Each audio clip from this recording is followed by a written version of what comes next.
Lo más delicado es que a Colombia le han perdido el respeto. Venezuela hace mucho tiempo se convirtió en un riesgo para la seguridad del hemisferio. Yo creo que el gran error que había cometido la oposición en Venezuela era hacer creer que en Venezuela había un problema político, un problema ideológico por un gobierno de izquierda, porque el tema era mucho más que eso, que Venezuela representa un riesgo para el hemisferio, porque desde los años 90 se sabe la existencia del cártel de los soles, pero después ese cártel empezó a tener alianzas con los carteles de México, de Brasil, pero además con Hamas y Hezbollah. Colombia exportó 67 toneladas de oro el año pasado. Más del 70% de ese oro pertenece a esas estructuras criminales. Todo el mundo habla de transición energética. Yo les pregunto, ¿transitar de qué a qué? Dejemos de hablar de transición energética, empecemos a hablar más bien de cómo sumar energías a nuestra matriz. Estamos acá y los hemos convocado porque creemos que nos merecemos elecciones presidenciales de mayor altura. Seguramente ustedes se han dado cuenta que las conversaciones hoy, especialmente en redes sociales de nuestras elecciones, dan cierto pesar porque parecen como una especie de show, como una especie de espectáculo, como una especie de show de talento. Y entonces, ¿quién baila mejor en TikTok? ¿O quién responde estas palabras, de pronto estas preguntas básicas, sencillas, que si Petro, que si Uribe, que si Maluma, que si J Balvin, etcétera? Y yo creo que nosotros como país nos merecemos elecciones con mayor rigor y con mayor altura. Y queremos reunir de alguna manera amigos, empresarios, líderes de opinión y candidatos a este lugar con un propósito muy sencillo, y es hablar con mucha seriedad acerca del país. La invitación es a que nos tomemos en serio a Colombia. Y tomarse en serio a Colombia es hablar y trazarle una visión importante al país, y no simplemente eso, que tiene su lugar, por supuesto, y la campaña tiene algo de eso, tampoco lo vamos a quitar, pero que también este espacio donde se den estas conversaciones. Y por eso están aquí ustedes presentes. Y hoy vamos a tener un tema que es muy interesante y todo ha sido muy pensado. Y el tema de esta noche es especialmente geopolítica y Colombia como actor geopolítico, Colombia como un actor ante la comunidad internacional, el concierto de las naciones. Y lo interesante de esto es analizar la situación en la que hoy está Colombia. Alguna vez nuestro país se levantó con mucho honor ante el concierto de las naciones, rodeado en este continente de dictaduras, de tiranías, de autoritarismos. Colombia se mostró y se levantó como un país de instituciones estables, como un país digno de confianza y que podía mirar a los ojos a todas las tiranías vecinas y decirles que nosotros le apostábamos a algo totalmente diferente a pesar del matoneo que había en medio de todo eso. Pues tiempos esos, porque hoy estamos en una situación donde nuestra nación pareciera jugar como de pontífice fallido, y entonces nos ocupamos, como dicen las abuelitas, de ser luz en la calle y oscuridad en la casa. Y nos encanta hablar, y especialmente el presidente, no va a ser nosotros, pero a nuestro presidente le encanta hablar de la guerra en Gaza, de los niños en Gaza, que le duelen, por supuesto, pero poco le duelen los niños en su propia casa. Poco le duele la situación nacional. Y es muy difícil uno ser pontífice afuera, porque es que al final para él es de mucho interés dolerse por una situación que no puede resolver, que no tiene mucho que hacer por ella. En cambio acá, por los niños de nuestro país, por nuestro país, puede y debe hacer mucho y no se está haciendo. Y estamos en un escenario geopolítico súper interesante donde tendremos muchos retos que afrontar. Hoy el mundo afronta la crisis poblacional, que es dramática desde hace por lo menos siete siglos. No se notaba un declive poblacional como el de hoy. El mundo entró en un declive demográfico tremendo. Hay diásporas, hay una guerra comercial entre China y los Estados Unidos muy interesante. Estados Unidos como gran hegemón, como un gran imperio de alguna manera en descenso pareciera, y un gran otro imperio que está amenazando con estar en ascenso, que es el caso de China, y toda esa especie de guerra comercial que muchos llaman, como Neil Ferguson llama, Segunda Guerra Fría. Y va a ser bien interesante hablar de todo eso, y para eso hemos traído dos personajes que admiramos profundamente. Uno de ellos, por supuesto, es la senadora Paola Holguín, que está aquí con nosotros, una mujer que yo admiro hace mucho tiempo, la he seguido. La primera vez que la escuché, ella no se acordará, pero fue en la Universidad del Rosario, en una conferencia suya, y me quedaron marcadas unas palabras de ella, porque ella se levantó, habló y sacó una frase que todavía guardo y recuerdo. Ella dijo: para mí la política es de patria, principios y partidos. En ese orden, y el orden no es negociable. A mí eso me quedó para siempre, me acuerdo mucho de eso porque hoy nos hacen falta políticos principistas en un mundo donde todo es pragmático, en un mundo donde se piensa que el que no tranza no avanza. Nos hacen mucha falta estos políticos que le apuestan a los principios. Y por eso a mí me alegra muchísimo que esté la senadora Paola, que hoy es candidata presidencial y que tiene mucho que decirle a este país en esta situación que está. Y además, para este tema, es de lujo porque está en la Comisión de Asuntos Internacionales. La he visto yo mismo, la tengo muy cerquita, la he visto muchas veces hacerle control político a la Cancillería, al Ministerio de Defensa, sobre una cantidad de temas que seguramente son del debate diario de los colombianos, los pasaportes, las situaciones en el territorio, etcétera.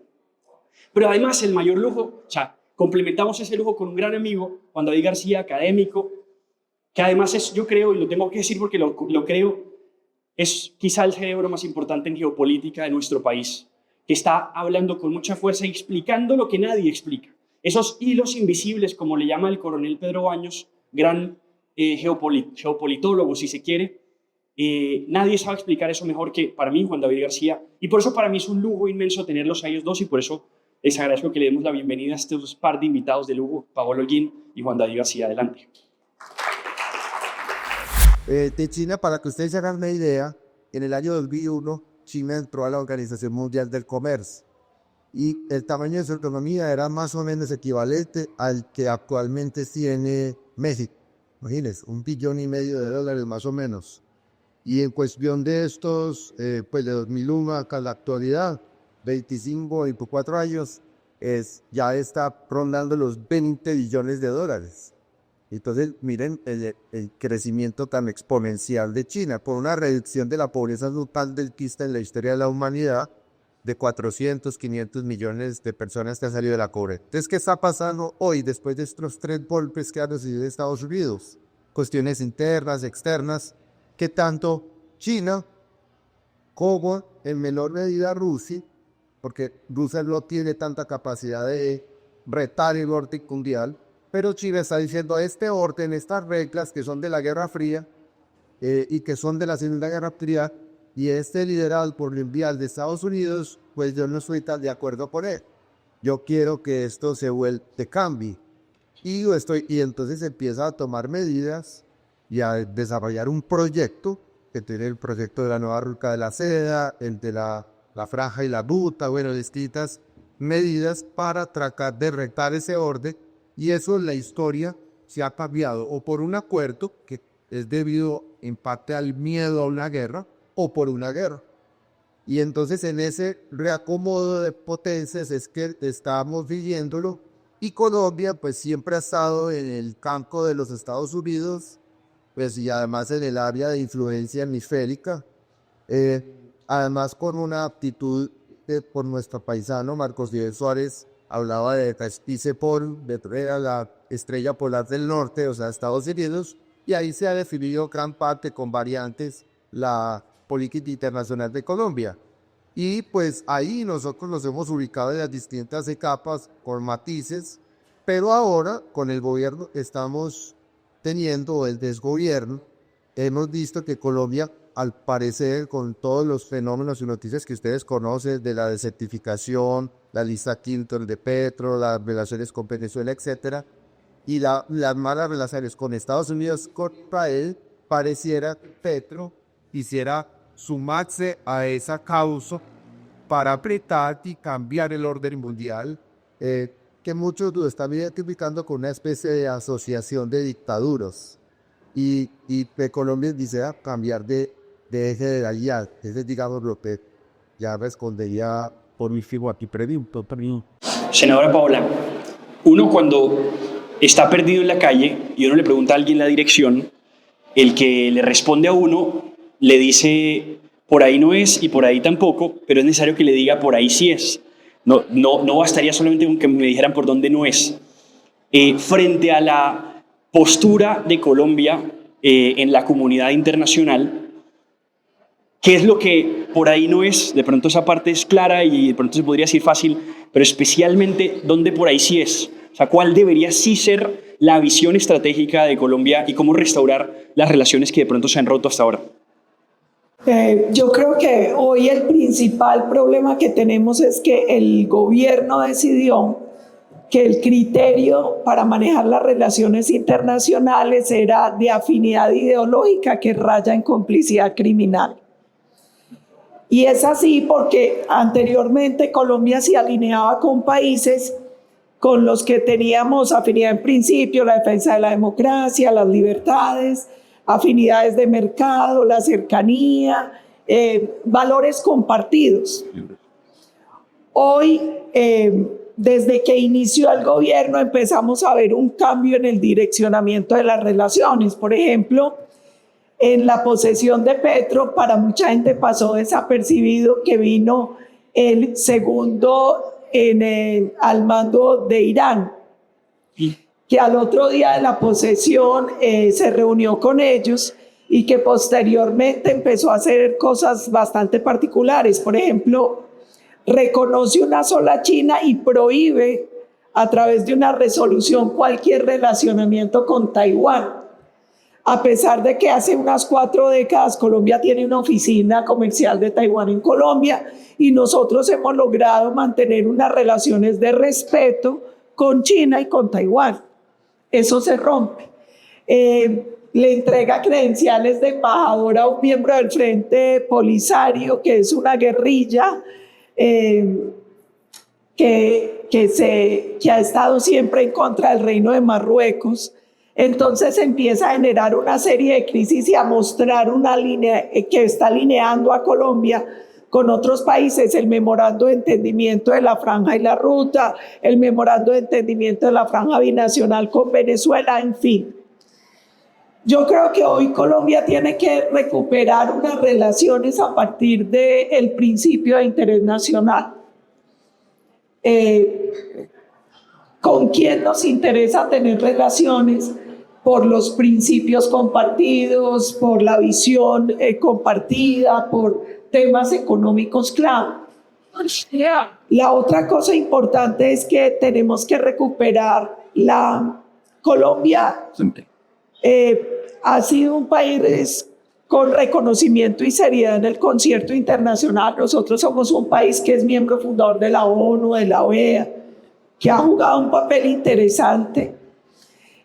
Hoy las relaciones diplomáticas no se manejan con el rigor que se manejaban antes. Entonces un presidente que gobierna por Twitter, que por Twitter anuncia que va a romper relaciones, que va a demandar tal tratado, que un debilitamiento en la carrera diplomática, que yo también creo que hay que hacerle algunos ajustes, pero no puede ser llenar de activistas los puestos de embajadores, de cónsules.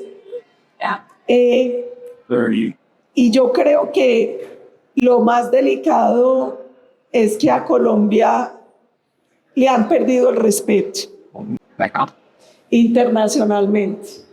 Empieza a ser un país con unas posturas bastante complejas, la obsesión por incorporar a Colombia a los BRICS de Petro. Nosotros tenemos unos temas competitivos claves. Por ejemplo, Colombia es socio estratégico en la OTAN. Nosotros no somos un país del Atlántico Norte, pero somos el único país de América Latina hasta ahora que tiene un relacionamiento especial ahí.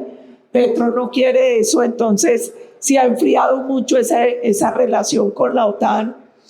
Y hoy, la verdad, cuando Estados Unidos decide nuevamente emprender la guerra contra el narcotráfico y el terrorismo de manera frontal, nos empieza a generar un gran riesgo país por la postura frente al régimen en Venezuela, por el tema de esa franja binacional, por esos discursos negacionistas frente al cártel de los soles.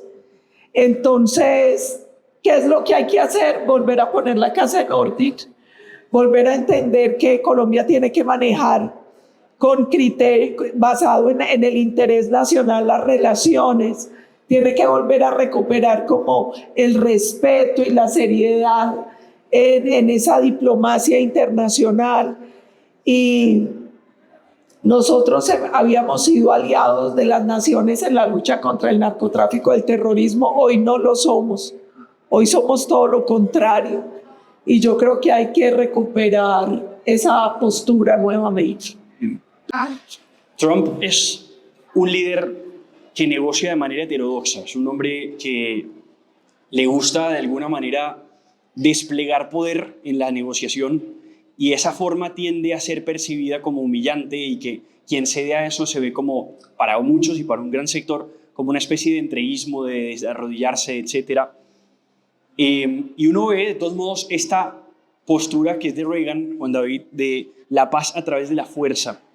Ahora que la senadora está hablando de la situación con Venezuela y de toda esta frontera que compartimos con Venezuela que está prácticamente entregada, hay más un entreguismo en todo caso a Venezuela, pero lo interesante es cómo se entiende el formato de Trump, cómo debería de pronto uno entender lo que Trump está haciendo para ya luego preguntarle también a la senadora qué debería hacer Colombia ahí. Es decir, cómo uno entiende a Trump para poder jugar en ese tablero, o sea, cómo más o menos uno se adecua entendiendo lo que hoy hay, pero qué es lo que deberíamos nosotros estar haciendo y de dónde viene también esa doctrina de la paz a través de la fuerza, qué efectos tiene, cuál es la realidad de eso, incluso acá en Venezuela, lo que está pasando al lado de Venezuela con el tema de declarar la guerra al narcotráfico, declarar también una guerra muy frontal contra Maduro como jefe de cartel, etcétera.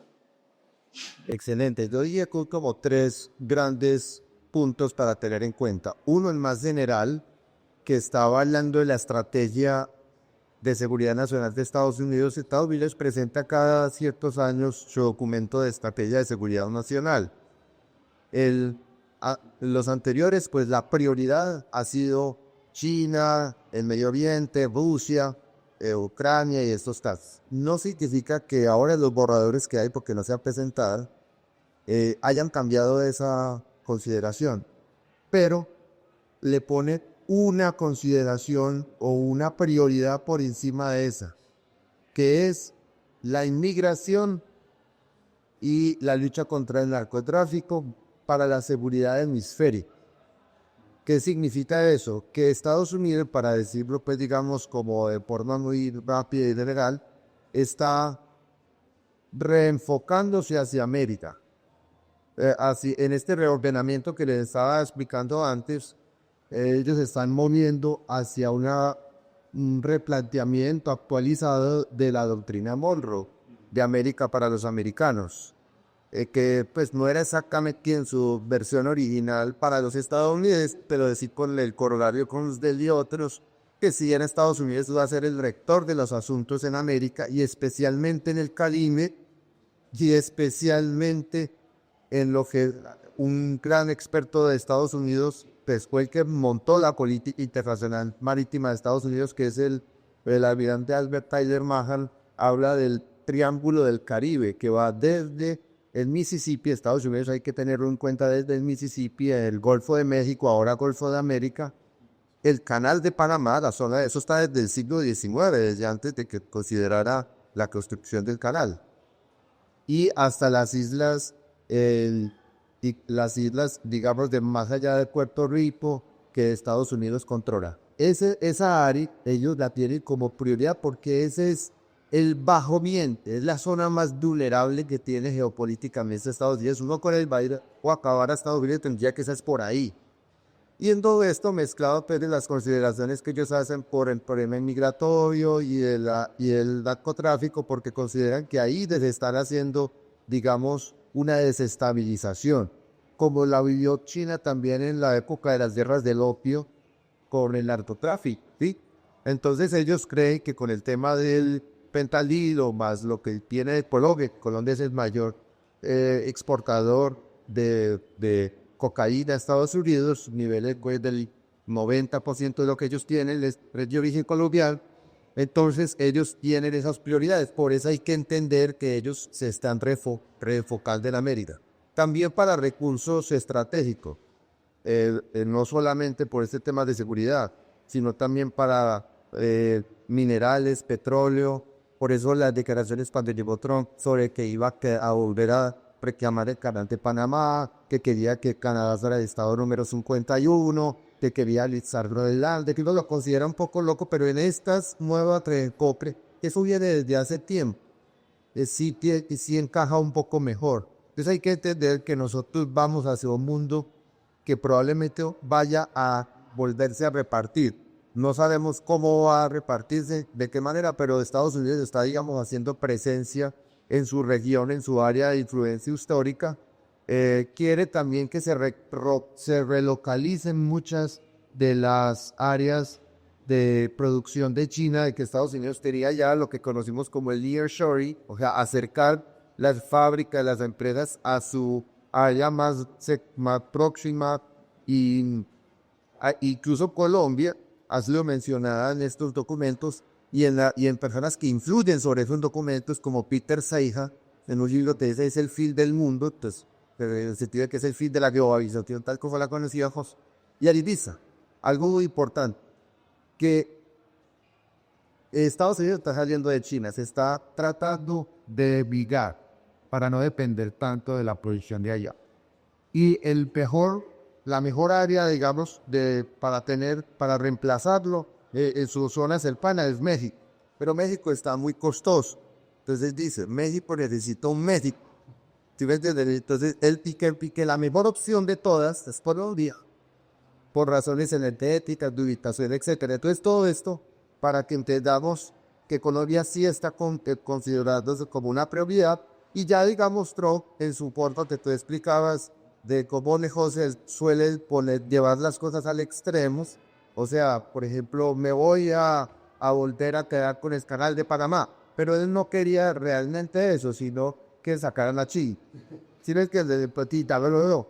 Entonces, entre lo que hay y lo que él propone, él busca una ganancia, y eso está desarrollado en su libro, El arte de hacer negocios, o Art of a Deal, que pues más o menos muestra por dónde va. Senadora, el tema de seguridad en Colombia, uno tratar de alinearse con lo que está pasando. Hace poco yo escuchaba a un muy famoso divulgador en los Estados Unidos diciendo, ¿por qué se enfoca tanto Estados Unidos en Venezuela si el problema debería ser México? La mayoría de droga entra por México, no en Venezuela, ¿por qué tanto énfasis allá? Y uno dice, bueno, o sea, uno tiene las razones de deshacerse de esta tiranía cuanto más pueda, y eso ya es una razón en sí, pero de alguna manera se ha tratado como de demeritar el hecho de que las drogas pasan por Venezuela, salen, digamos, de Venezuela, y el rol que juega Colombia y todo eso. O sea, ¿qué necesidad tiene Trump de enfocarse tanto en Venezuela y en Colombia? ¿Y por qué Colombia hoy está más de aliado de Venezuela que de los Estados Unidos? ¿Y qué debería estar haciendo Colombia ante la situación de Venezuela? Yo creo que aquí hay una realidad, y es Venezuela hace mucho tiempo se convirtió en un riesgo para la seguridad del hemisferio. Yo creo que el gran error que había cometido la oposición en Venezuela era hacer creer que en Venezuela había un problema político, un problema ideológico por un gobierno de izquierda, porque el tema era mucho más que eso. Claro que allí hay un régimen violador de derechos humanos, claro que hay un régimen antidemocrático, pero eso no era estratégico para lograr que el mundo virara a Venezuela. El enfoque debió darse desde hace mucho tiempo, como se está dando hoy, y es que el problema en realidad es que Venezuela representa un riesgo para el hemisferio, porque desde los años 90 se sabe la existencia del cártel de los soles, pero después ese cártel empezó a tener alianzas con los carteles de México, de Brasil, pero además con Hamas y Hezbollah. Y ahí es donde viene el problema real, y es todo el relacionamiento del régimen con estas estructuras criminales transnacionales que se emplean especialmente en tráfico de armas, en el lavado de activos con muchas empresas fachada.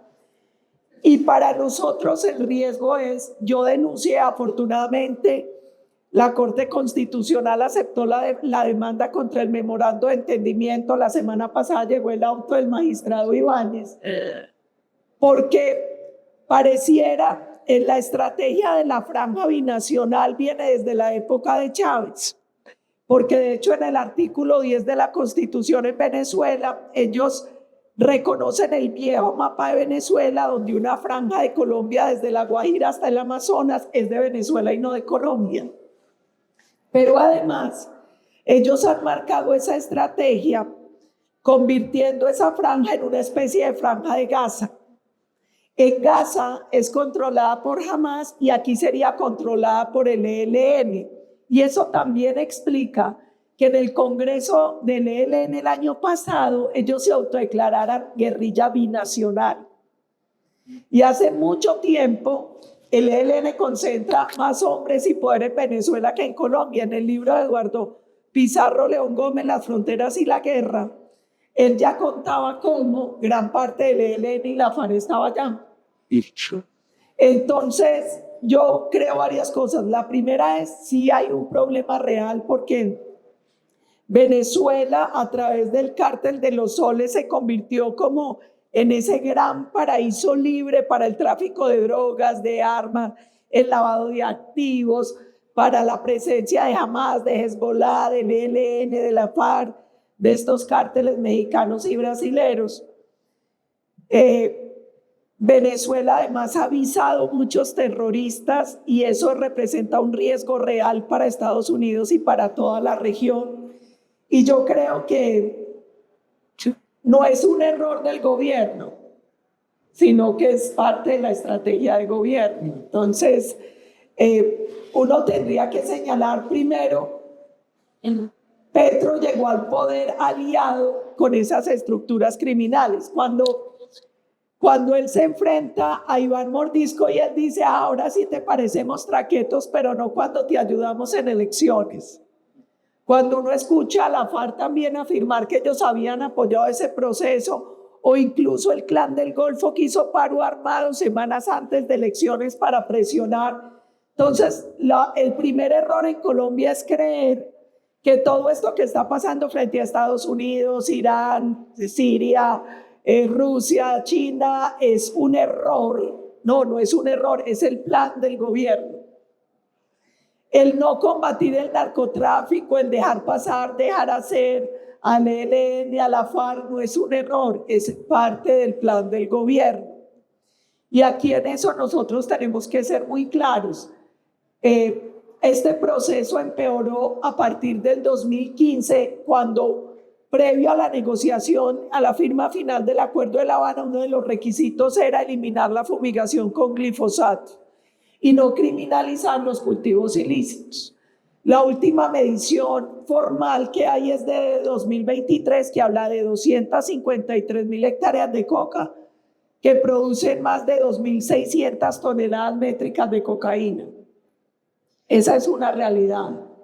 La segunda realidad, la que señalaba el profesor David, de los minerales estratégicos y del control de la minería, que en Venezuela y en Colombia está en manos de las mismas estructuras criminales que controlan el narcotráfico.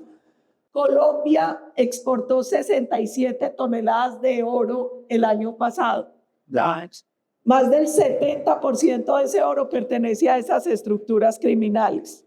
Entonces, hoy hay una realidad y es que las dos grandes fuentes de ingreso a estas estructuras son el narcotráfico, pero la minería ilegal está jugando un papel muy importante. No olvidemos que la onza de oro está entre 3.600, a veces se sube hasta casi $4.000 la onza. Entonces, ahí hay una realidad. ¿Qué tendríamos que hacer? Todos sabemos.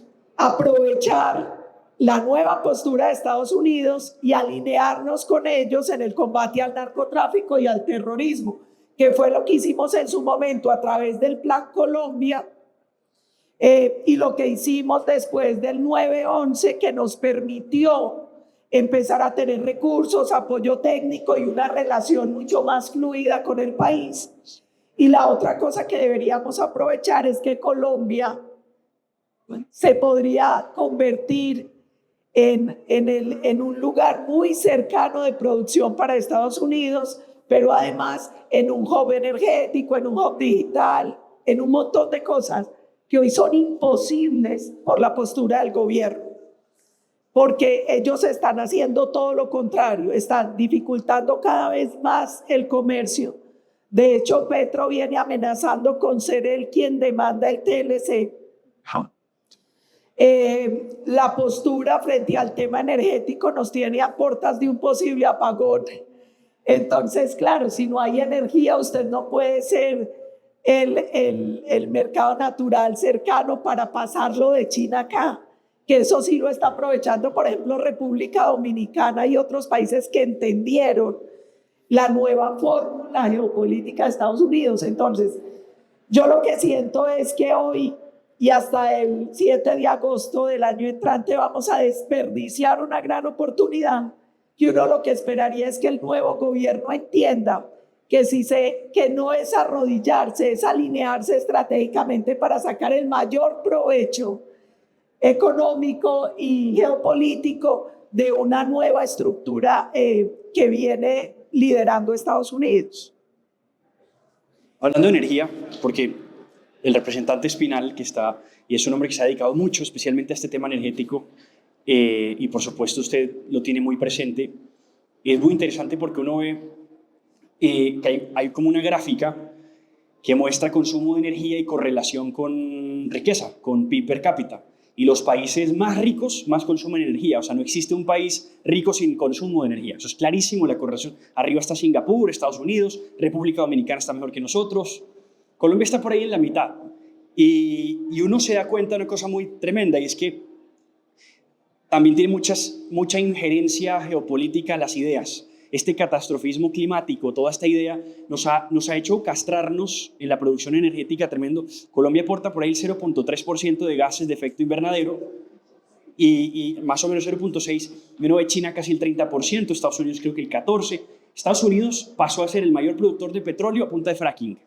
Y nosotros acá, que no aportamos nada, o sea, comparado a estos países, es como que a nosotros que estamos en camino del desarrollo nos están diciendo ánclese, congélese, a punta de leyes tontas, o sea, leyes antidesarrollo. Es impresionante, o sea, casi que, a mí, perdón, pero es que esto a mí me impresiona, a nosotros nos llega un huracán en Providencia y acaba con todo. Usted ve un huracán en Florida y eso hasta negocio es, les va súper bien, resuelven, organizan, convierten eso hasta en una oportunidad. O sea, un país desarrollado mucho más resiliente ante el cambio climático. Debería ser favorable a nosotros que nos desarrollemos en función del mismo cambio climático, pero estamos castrados. O sea, estamos que cero exploración y explotación de hidrocarburos, etcétera. ¿Qué debemos hacer nosotros para reactivarnos energéticamente? ¿Usted qué piensa del fracking? O sea, sin miedo, ¿qué piensa usted que deberíamos nosotros estar haciendo para despertarnos en eso? Lo primero, dejar de comprar discursos bobalicones que nada tienen que ver con la realidad de Colombia. Entonces aquí todo el mundo habla de transición energética. Yo les pregunto, ¿transitar de qué a qué? La matriz energética en Colombia es limpia, más del 70% es a partir de agua. Lo que decía Julián es que nosotros aportamos entre el 0.5 y 0.6% de los gases de efecto invernadero, es decir, si no hiciéramos nada y nos quedáramos en taparrabo, no le pasaría nada al planeta. Cuando empezando el gobierno, la exministra Irene en un foro dice que la apuesta es de crecer, a mí me dio mucha risa y ella me regañó y dijo, a ver, los de la primera fila, la que estaba riendo era yo, porque a mí me parecía ridículo que alguien propusiera apostarle al decrecimiento económico, porque la realidad es que el gran enemigo del medio ambiente es la pobreza, no la riqueza. Lo cierto es que cuando nosotros somos un país que poco aporta los gases, sí vamos a sufrir mucho por los cambios climáticos. Lo que necesitaríamos es más recursos para adaptarnos a lo que podría pasar. ¿Qué hay que hacer? Primero, dejar de decir bobadas. Entonces, dejemos de hablar de transición energética y empecemos a hablar más bien de cómo sumar energías a nuestra matriz, teniendo presente también algo. Alemania hizo una apuesta acelerada a la transición y terminó prendiendo leña cuando vino la invasión de Rusia a Ucrania. España se aceleró por las energías solares y terminó con apagón, porque ojo, no es solo entender qué produce energía, sino cuánta energía en firme hay allí. Y la verdad es que la energía eólica y solar no tienen tanto porcentaje de energía en firme como lo tienen otras. Entonces yo creo que lo que nosotros tenemos que hacer es primero desideologicemos y despoliticemos todos los temas que deberían ser tratados técnicamente. La seguridad, la economía, la energía, técnicamente. 2, entendamos que lo que termina siendo inmoral es que Colombia sea pobre con la riqueza enterrada, que importe gas y el ciudadano tenga que pagar más cuando tenemos gas, pero no queremos sacar el nuestro, sino que importamos.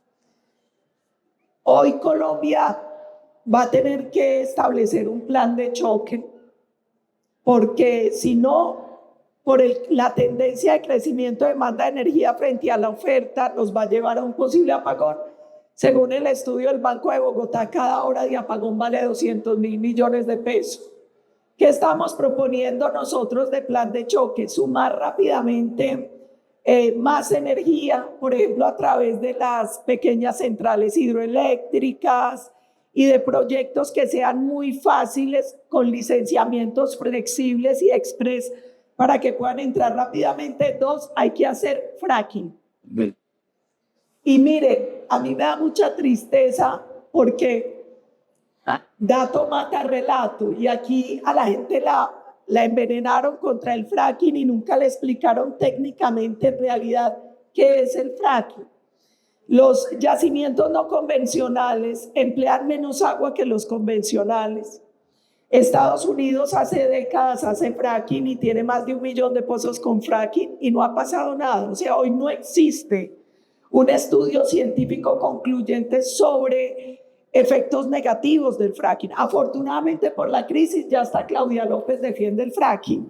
Entonces, yo lo que esperaría es que el próximo gobierno entienda que hay que hacer fracking, hay que sumar muchas fuentes de energía. Tenemos problemas en generación, pero también en licenciamiento de puntos de conexión y distribución.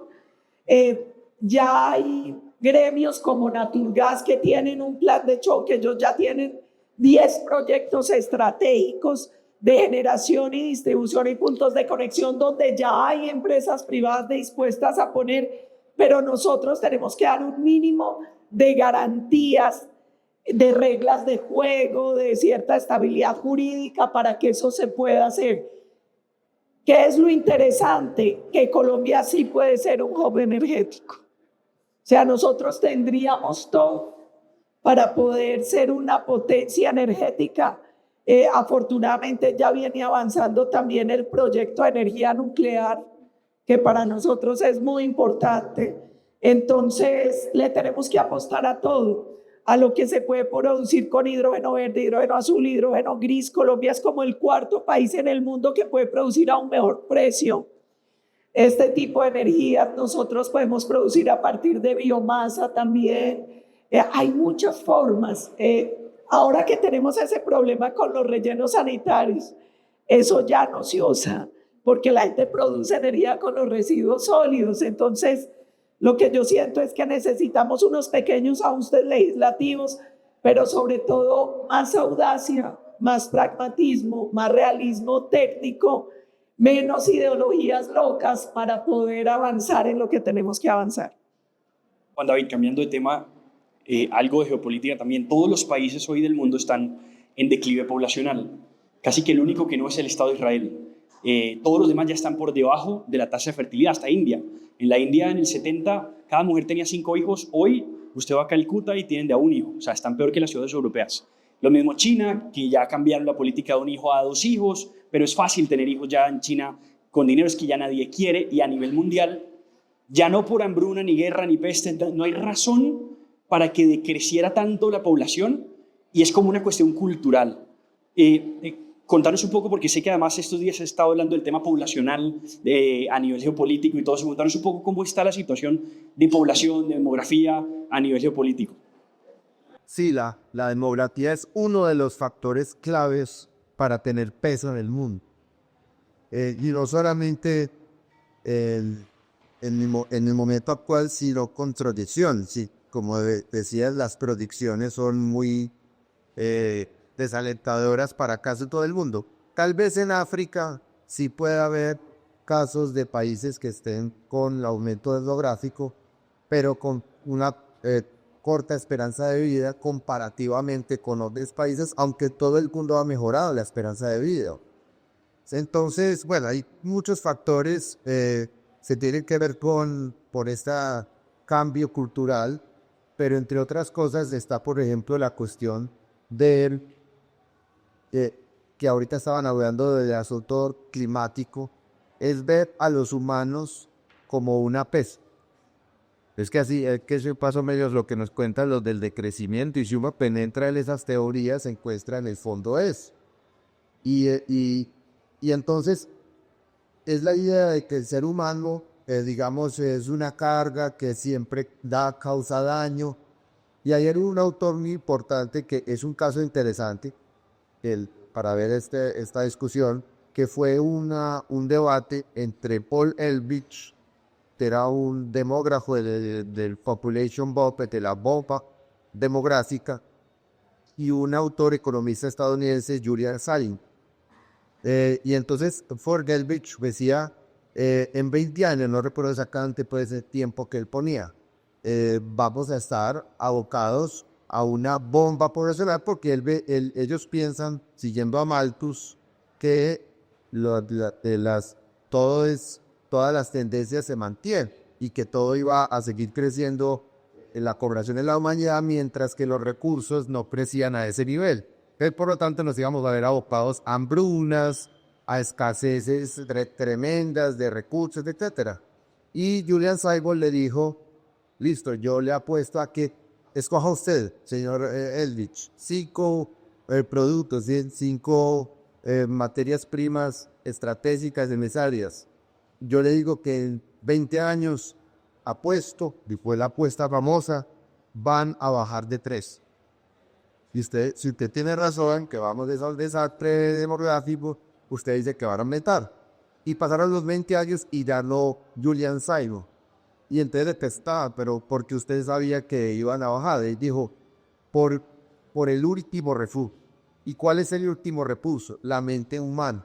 La mente humana no tiene reemplazos. Puede hacer que recursos se vuelvan obsoletos y superabundantes, o lo contrario, puede lograr muchas cosas, para bien y para mal, ¿sí?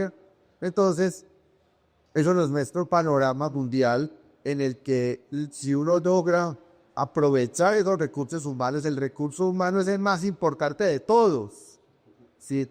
Entonces, el recurso humano hay que verlo con el potencial que tiene.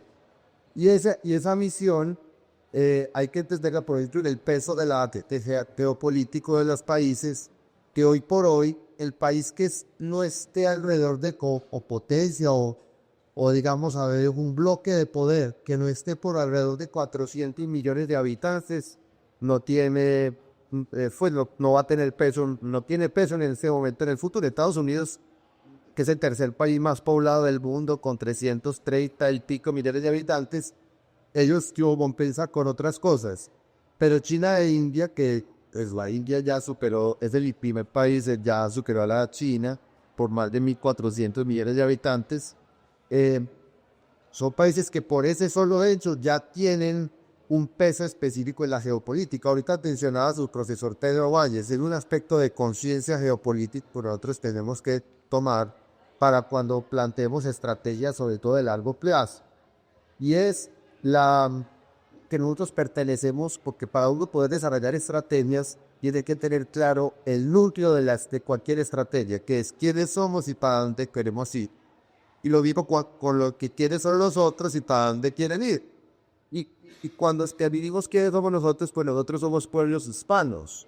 Hacemos parte de un grupo que se llama la hispanidad, y hay un presidente de Perú que se llama la geohispanidad. Nosotros pertenecemos a un grupo de 550 millones de personas que, si usted se pone a compararse con un argentino, por un uruguayo, por un mexicano, con un dominicano, y uno dirá, los que somos súper diferentes, ¿no? Pero póngannos en una calle de Pekín, no es mi hermano, ¿cierto? O sea, había pasado, pues, esa cuestión, los bolivianos es mi hermano, pues somos la misma. Entonces, ese aspecto, nosotros estamos fraccionados en más de una veintena de países, y entre otras cosas, el más interesado en eso, no necesariamente para como para oprimirnos, sino para que no nos juntemos. Primero fue el Imperio Británico y después fue Estados Unidos. Ellos no les interesa, porque por razones geográficas obvias, que nosotros nos movamos hacia la unión, porque el mundo lo lideramos nuestros ancestros y nosotros no somos otra cosa que hispanos americanos, con todas las matices y todas del caso. Entonces, hay un aspecto demográfico clave y si nosotros no le ponemos atención a la cuestión demográfica ya, no solamente mirando a otros países cercanos, cómo nos unimos, cómo sumamos, sino que también detenemos este fenómeno de invierno demográfico que ya lo tiene mucho más avanzado Europa. Hay dos formas de compensar, o por inmigración, y yo no veo que muchos, bueno, los venezolanos sí, también en la Polonia, pero me entienden, es un problema que es persistente y se soluciona o por inmigración o pues cambiando esa cultura, pues, y esa idea de que el ser humano es una plaga, de que el ser humano es una carga, de que el ser humano es un problema, sino de verlo como el potencial, como el último recurso, como el recurso más abundante. Y nosotros los colombianos, si lo logramos entender bien, tenemos un potencial ilimitado. Es que nosotros no estamos condenados a ser un país relativamente irrelevante y mediocre en el mundo, sino que podemos pensar en grande. ¿Y cómo se puede hacer eso? La ruta que desde Libertad te hemos propuesto es seguir el camino de los países exitosos, emular a los exitosos. Yo le tenía una pregunta, ahora me surgen dos con este tema. Una es cómo revertir el declive poblacional en Colombia, o qué se le ocurre a usted. Es un tema muy difícil, porque evidentemente hasta los países que han hecho un muy valioso esfuerzo, uno piensa en Hungría, que usted y yo tenemos muchos amigos allá, el esfuerzo que han hecho en políticas familiares ayuda, le ha dado 1000 beneficios a las familias para que tengan hijos, pero el crecimiento poblacional no ha sido tanto. Es como, incluso Suecia está haciendo también un esfuerzo y al final cuando le dan beneficios a la gente simplemente adelanta a los hijos, pero es como que el mayor predictor de hijos es cuántos quieres tener. O sea, cuando una persona dice yo quiero tener dos tiene, uno tiene, o sea, al final. Y en Colombia mucha gente en nuestro país le echa la culpa a la situación económica, a la imposibilidad de pronto de tener hijos. O sea, no me da con el salario que tengo para tener hijos. Uno se da cuenta que en Estados Unidos, países que son potencias, donde hay mucha gente con mucha prosperidad, aún así en prosperidad tampoco tienen hijos. O sea, como que no se resuelve solamente económicamente, como que hay algo cultural ahí. Entonces ahí mi pregunta es, ¿qué se puede hacer en Colombia para incentivar la natalidad? O también incluso a veces irse en contra de políticas que la están dañando, o sea, que son muchas, y usted que es miembro de la bancada Pro Vida de eso ha hablado mucho. Pero segunda, que me surge ahora que está hablando Juan David, es qué podemos hacer para generar alianzas más sólidas con todos esos países hispanos. Yo siento que es que esa siempre es súper fracturada la relación. Un día se crea una alianza, pero esa alianza también es que somos tan inestables y nos encantan los tiranos y nos encantan los demagogos y terminamos eligiendo. O sea, un día Bolivia respira hoy con Rodrigo Paz un poquito, mañana vuelven y pues ojalá que no, pues, pero terminamos volviendo otra vez a votar por gente que uno dice, ¿cómo somos tan...? En fin, o sea, es un gran problema. ¿Y cómo hacemos para un poco consolidar una mayor unión que generaría al final mayor beneficio económico incluso a todos los países hispanos, incluso la relación con España? Es un gobierno muy adverso y muy difícil, pero también hasta desde lo pragmático que se puede hacer. En fin, como que esas son dos grandes preguntas ahí que le dejo. Yo creo que frente al tema demográfico es más lo cultural que se termina justificando con lo económico. Entonces, cuando culturalmente te han dicho que el hijo es una carga, que los seres humanos somos una plaga, encontrás excusas para. Por eso, a pesar de los esfuerzos económicos que se hacen como para apoyar las familias que tienen hijos, eso no es suficiente. Entonces, lo que yo siento es que hay que empezar a cambiar el relato. Hay que empezar a hablar diferente, hay que hacer entender que los seres humanos no somos una plaga, que volver a poner al ser humano en el centro, porque aquí ya nos pusieron todo por encima del ser humano. Entonces yo creo que hay que volver como a esa visión más humanista, entender la dignidad del ser, el valor de la familia, un montón de cosas, porque si no, no importa que usted impulse bonos o haga cosas como las que ha hecho Hungría y tantos países, no van a tener vacío. Entonces, para mí es lo que decía el profesor David. Yo ahí quería hacer una pequeño paréntesis. Tener perros y gatos está muy bien. Muy de moda, sí, claro. Pero hay que tener claro que el perro y el gato no pagan impuestos ni cotizan a la salud social, ni trabajan. Es que es también ese tema del bono poblacional, es que tampoco hemos entendido que eso termina siendo un círculo vicioso, no virtuoso, vicioso. Menos población lleva también a que tienes menos fuerza laboral, tienes menos gente en pensión, menos gente en salud. En serio, y te obliga a replantear toda la política pública, que esa es otra cosa que a mí me ha impactado a lo largo de este tiempo en el Congreso, que aquí nunca se legisla con visión de mediano y largo plazo y de acuerdo a datos exactos de qué está pasando poblacionalmente, que esa tendría que ser una base para tomar decisiones. Yo voy a poner el ejemplo más bobo, pongamos el tema educativo. Entonces toda la queja es que cada vez hay menos niños para los colegios, para las universidades menos jóvenes, y sí, es obvio, va a haber menos, no solo por el tema económico, sino porque están haciendo menos. Entonces esas proyecciones, cuando uno no hace esas proyecciones de la población, pues yo no entiendo cómo diseña la política pública. Y ahí yo siento que lo primero que hay que cambiar es, como decía el profesor, de un tema cultural de relato, porque si no, no importa que usted genere bonos, beneficios y la otra cosa. Es que asesinaron 80,000 niños el año pasado. Entonces, fuera que no estamos teniendo niños, estamos promocionando todo lo que implique la destrucción de la vida. Eso tampoco ayuda.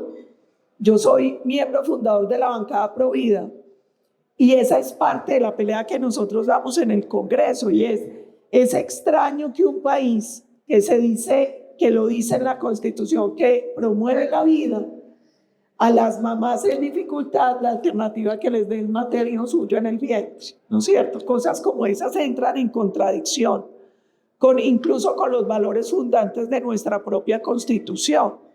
Entonces, yo sí creo que hay que cambiar el relato, siento que hay que empezar a generar una visión totalmente distinta de lo que implica el ser humano, la familia y un montón de cosas que sin sustentos se vinieron al traste. Y la otra cosa, porque era como todo el tema poblacional, y la otra pregunta era de cómo unir a América Latina. Miren, yo siempre he creído que las relaciones se fortalecen cuando se hacen con objetivos claros y cosas prácticas. Unirnos quiénes, para qué y por qué.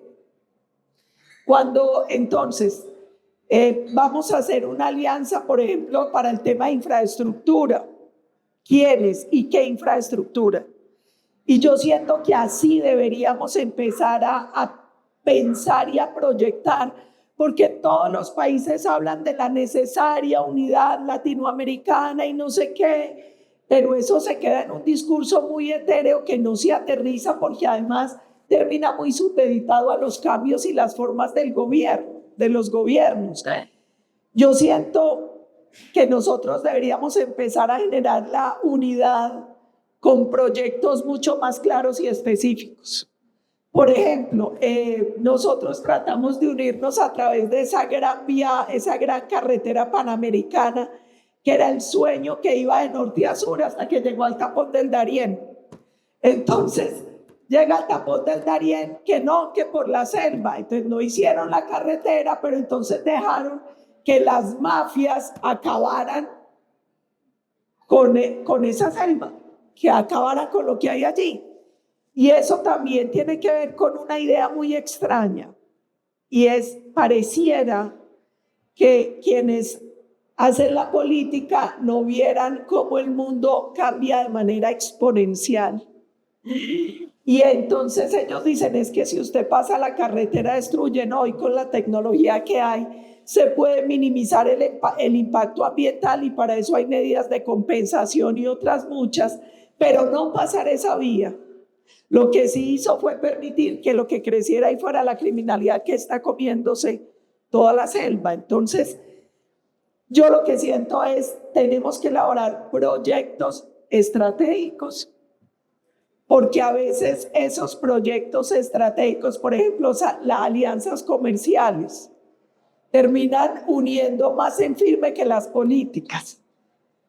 Por eso yo creo que es importante que hay un gran potencial en toda esa gran unidad, pero que tiene que darse para que pueda materializarse de manera real con unos primeros proyectos específicos de cómo nos unimos, quiénes nos unimos y en torno a qué, que sea material, que sí se pueda evidenciar, porque lo otro termina en estos grupitos que se arman y se desarman dependiendo de la ideología de los gobiernos, y eso no funciona. Sí, de acuerdo, pues la Unión Europea nació así. El acuerdo de acero y carbón de Francia y Alemania hizo a la Unión Europea. O sea, de alguna manera el comercio nos une. Senadora, pues la idea no es quedarnos hablando acá nomás, nos podríamos, pero es un poco también darle el espacio a que muchos hablen también en la mesa. Y solamente quiero hacerle una última pregunta. Acá la idea es, todos conocemos a Paola Holguín, candidata presidencial, un poco pasar del personaje a la persona. Yo quiero hacerle una pregunta a usted frente a cómo se ha sentido en su campaña presidencial. Dos preguntas especialmente muy sencillas. Una, porque yo creo que esto está marcado por algo concreto y es la muerte de Miguel Uribe. ¿Usted cómo se sintió en la noticia del atentado, en la noticia de la muerte? Y dos, ¿cómo se siente hacer candidatura presidencial luego de la muerte de Miguel? Recibir la noticia el día del atentado, yo creo que para todos fue devastador. Y la primera sensación fue de mucha rabia, de mucho dolor y de mucha frustración, porque yo voy a cumplir dentro de poco 52 años y sentí que como generación había fracasado. Y fracasé porque sentí que devolvimos el país 30 años, que habíamos vuelto a las épocas más oscuras, donde mataban candidatos presidenciales a uno, a dos, y se siente una enorme frustración. Como tantos años haciendo política y no logramos nada. Tantos esfuerzos y no cambiamos nada. Colombia se la sigue tragando esa espiral de violencia. Sí. Fue muy complejo. Nosotros a partir de ese momento todo el partido suspendió toda campaña. En medio de eso tan doloroso también pasó otra cosa increíble, que el país se unió en oración por Miguel y puso rodilla en tierra. Y a mí eso también me marcó, porque en medio de tanto dolor, de esa rabia y de esa frustración inicial, fue como un rayo de esperanza ver que por encima de partidos y de ideologías nos volvió a unir la fe. Y ver esas cadenas de oración, las misas, los cultos, todo el mundo ore, ore, ore, ore. Ya cuando pasa lo más terrible, viene otro proceso muy complejo y es, primero, que eso no va a pasar. Porque los seres humanos no somos como desechables, no es que entonces ya no está quien sigue. Yo creo que eso no se va a superar del todo nunca, sino que va a quedar como una marca ahí por siempre. Lo otro es muy complejo el tema de seguridad para todos nosotros y para todos en general. Yo creo que Colombia está pasando un momento muy difícil en temas de seguridad, entonces ya no se puede hacer tanta campaña en la calle, no, Nos tocó empezar a hacer muchos foros virtuales. Ya pasamos de esos mega eventos de miles de personas a eventos donde ya no pueden ir tantas personas, donde tiene que haber más seguridad, donde todo eso es difícil. Pero yo también siento que pasó una cosa súper bonita, y es ver que había más sentido de patria y de responsabilidad que miedo. Entonces sí es difícil, pero estamos ahí y estamos en la calle y estamos dando la pelea y estamos haciendo los foros y seguimos caminando y seguimos hablando, y nadie empezó a hablar diferente, ni más pasito, no, o sea, porque los principios, los valores, todo eso que está ahí sigue intacto. Entonces sí es difícil, además porque uno no sufre por uno, porque cuando uno decide hacer política y tiene fe, los católicos sabemos que es un camino de santidad y de martirio. Entonces, entregar la vida por la causa no es como algo que nos asuste ni que nos limite, porque es parte de la concepción que uno tiene en la tarea. Pero uno sufre más por quienes lo acompañan, por las personas de seguridad que al final son los que arriesgan con uno todos los días la vida, por las familias de ellos, por los colombianos que están ahí, y uno siente que si algo les pasa, ¿cómo vive uno con eso? Eso sí es difícil, pero aquí nos vamos a restear todos para hacer que de verdad se pueda transformar el país y que de verdad cada colombiano pueda ser lo que quiere, vivir. En este país se han ido casi 2 billones sin tiquete de regreso desde que este gobierno ganó. Colombia no puede seguir expulsando sus mejores hijos porque sientan que no hay oportunidades acá. Colombia no puede seguir creciendo mediocremente en la economía cuando puede ser un centro digital, energético y de un montón de cosas. Entonces, esta crisis va a ser una enorme oportunidad para esa gran transformación, y el precio que se tenga que pagar siempre va a valer la pena. Colombia vale todos los sacrificios que se tengan que hacer. Es el precio a pagar por el honor de servir. Así es. Señoras y señores, amigos, Paolo Holguín y Juan David García, muchas gracias.